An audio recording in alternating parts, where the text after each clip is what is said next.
Hello everyone and welcome back to the channel. Trump's presidency has thus far been an interesting one for the Second Amendment.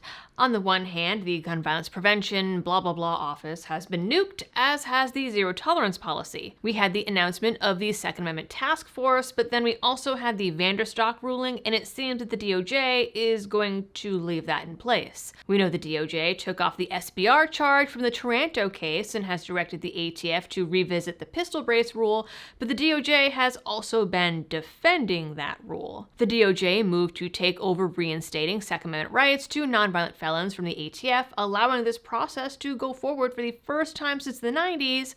But then the DOJ is also working to keep people like Matt Hoover and Patrick Tate-Adamiak in prison. So there's been a pretty mixed bag. But now the Trump administration has made a big move in supporting gun owners in a Supreme Court case challenging Hawaii's gun control laws, which is shocking, and I think the first time in government history that the government has sided with gun owners.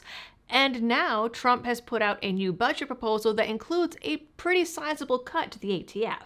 It's certainly not disbanding the ATF completely the way that a lot of us would like, but before I tell you about the exact proposal and the argument behind it, this video is brought to you by Blackout Coffee Company. Blackout has been supporting this channel for a long time now and has been supporting your rights for even longer. They have great, smooth coffee and dedicated partner roasts that raise money for GOA, FPC, and even the Second Amendment Foundation. So, to get a cup of coffee, tea, or hot chocolate that you can be proud of and help support the channel, go to blackoutcoffee.com/LibertyDoll, and as a bonus, if it is your first time, you can use code LibertyDoll for a one-time 20% discount.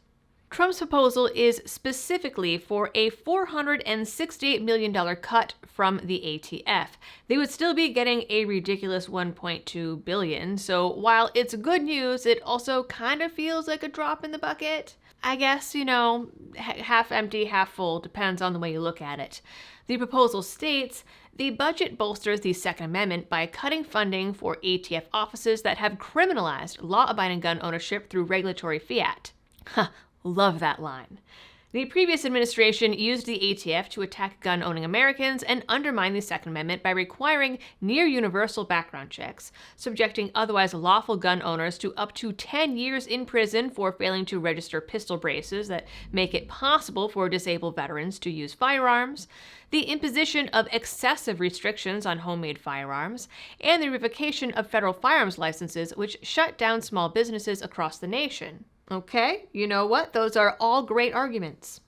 The budget reprioritizes resources toward illegal firearms traffickers fueling violent crime and crime gun tracing that state and local law enforcement need to track down dangerous criminals such as MS-13 gang members. Trump is also proposing cuts to the DEA and the FBI, chopping $212 million and $545 million respectively, which is already angering Democrats in Congress, and of course the neocons.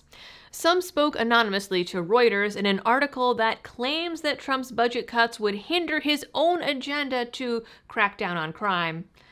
Kind of ironic from the crowd that previously called to defund the police. If passed, it would be the ATF's lowest budget since 2016. Of course, I would always like that budget to be a lot closer to zero, but it is a step in the right direction if passed.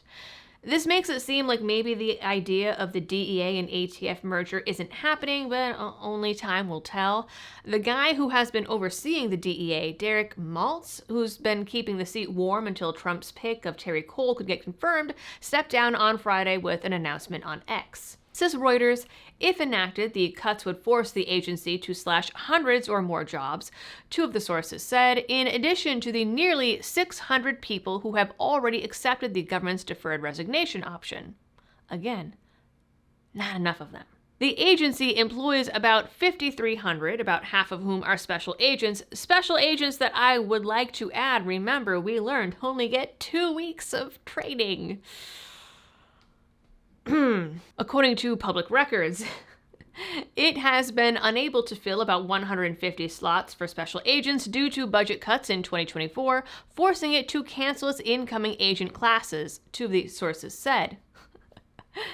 Again, those 2 weeks of special ops training. Such a decrease would limit the ATF's ability to assist federal, state, and local law enforcement from analyzing key ballistic evidence that is often vital to solving homicides and other gun-related crimes. Yes, ballistic evidence that is sometimes not even admissible in court. It would also hamper its ability to help investigate cases involving bombs and arson, which we hear about the ATF doing so often.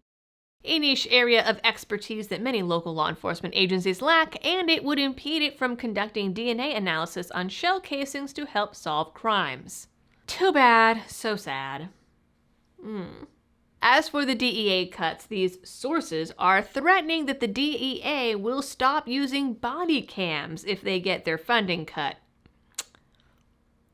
Which sounds like a good reason to fire some folks. Meanwhile, a spokeswoman for the White House Office of Management and Budget says that Reuters' info is false, but it does match the numbers that have now gone up on the whitehouse.gov website. Now again, remember folks that this is just a proposal. It does not mean that it will get passed, but any cut to a federal government agency is a good cut. So fingers crossed here. Now that is it for this video. You guys know the drill. For all of the algorithm things, please do them. And as always, thanks for tuning in. Stay safe out there and happy shooting.